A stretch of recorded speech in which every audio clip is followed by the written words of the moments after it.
Which religion is right for you? Hey there, Billy. What happened? I fell off my bike.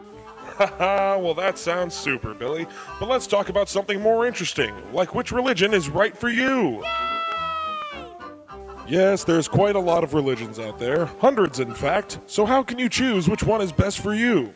Let's shift our focus to the three most predominant Western religions: Judaism, Christianity, and Islam. Those all sound swell. Haha, they sure are, Billy. Each one of these religions has their own holy text. For Judaism, the Torah. For Christianity, the Bible. And for Islam, the Quran. Wow, that sure is a lot of reading. It sure is, Billy. So let's try dissecting the most important points before you bleed to death. Yay! Now let's start with Judaism, since it's the oldest. With its earliest findings dating back to 535 BCE, Judaism is actually among the first recorded monotheistic religions still practiced today. There are over 13.4 million followers of the Jewish religion all across the world. And just in case you didn't know, a monotheistic religion believes in only one God. Yay! That'll make things simple. Haha, shut up, Billy. Yes, followers of the Jewish tradition believe there is only one God, the creator of everything that sustains life as we know it. The Jewish holy text, the Torah, outlines the story and guidelines of the religion. It's split up into 5 main parts: Genesis, Exodus, Leviticus, Numbers, and Deuteronomy. Within the story itself, there are 613 commandments, making clear what people of the Jewish faith should and shouldn't do. There are lots of commandments which outline all the good things you can do, such as care for the sick, honor your parents, seek peace, and feed the hungry, just to name a few. Now that you mention it, boy am I hungry. I sure could go for one of Mom's ham sandwiches. No ham for you, Billy, because ham and other pork products are expressly forbidden in the Jewish culture, because they're not kosher. Aww. Haha, you'll eat nothing and like it, Billy. Among other dietary restrictions, there are also many commandments which tell you what you shouldn't do, like kill people, steal things, or shame others. Wow, that sure is a lot of rules. Maybe I should try a different religion. Oh, there's plenty more rules to come, Billy, but let's go ahead and move on to the next religion, Christianity. There are over 2.2 billion Christians throughout the world, with the biggest majority right here in the good old US of A. Why, just look at this happy Christian family. Gee, honey, church sure was a gas today. It sure was, sweetie. I sure do love Jesus. Oh, you and your Jesus. Christianity was started in the 1st century and focuses mainly on the teachings of the prophet Jesus. The story of Christianity is spelled out in the holy text, the Bible, which has several guidelines for the daily life, much like Judaism. In fact, since Christianity first stemmed from the Jewish tradition, many of the commandments are the same. The most general list of guidelines comes from the 10 Commandments, 10 holy rules that shouldn't be broken. 1. Thou shalt not have other gods. 2. Thou shalt not worship any graven images. 3.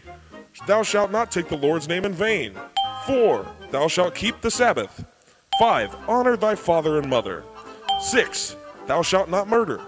7. Thou shalt not commit adultery. 8. Thou shalt not steal. 9. Thou shalt not bear false witness. And 10. Thou shalt not covet thy neighbor's possessions. More rules? That sure is a lot to remember. What happens if I forget one? Simple, Billy. You go to the lake of fire. Haha, yes. Yes, the Bible also tells the story of Jesus, with the main focus on his teachings, his crucifixion, his descent into hell, his resurrection, and then his ascension into heaven. Some Christians believe that Jesus will come back one day, and the next things to happen will be the salvation of the faithful and the Day of Judgment. The Day of Judgment? What's that? Why, it's the apocalypse, Billy. That's the day that the world as we know it will end. But don't worry, Billy. I'm sure there'll be plenty of zombies. Yay! Party time's here! The dead have returned! Savage vengeance! No more room in hell! Golly, religion sure sounds neat. What other religions are there? Whoa, whoa, Billy, don't get too excited. We only have one more religion to look at. Tell me now! Okay, you eager beaver. The last religion we'll look at is Islam. Much like Christianity branched off from Judaism, Islam branched off from Christianity. Islam started around 610 CE and mainly focused on the teachings of the Prophet Muhammad. In their holy text, the Quran, the story of Muhammad's life is told, as well as the religion's basic guidelines and principles. There are lots of rules like the other religions, but they also have a nifty system called the 5 Pillars of Islam. The 5 pillars are as such: Shahada, or the Creed, in which they profess their monotheism and loyalty to the Prophet Muhammad. Salat, or prayer, sets the guidelines for rituals and prayers. Swam, or fasting, covers the times and types of fasting. Zakat, or charity, sets forth the guidelines for charity among people. And Hajj, or pilgrimage, for the journey that every Muslim should make, if possible, to Mecca. There are over 1.5 billion Muslims around the world, so Mecca gets to be a pretty busy place all year round. Gee, I'll say. You will speak when spoken to, Billy. But that covers the basics of the 3 Western religions. Each one has its own as well as their own benefits and detriments. Yeah, they all sure sound swell. But remember, Billy, with every religion comes extremists. People that take their religion so seriously that they look down upon all others. Extremists have caused a lot of unneeded tension between the religions, and unfortunately, many deaths. So remember, Billy, it's okay to love your religion. You can have lots of fun. But for every good thing, there's a bad thing. Okay, mister, I'll remember. Haha, good boy, Billy. So now that we're all done here, we're all dying to know, which religion is right for you?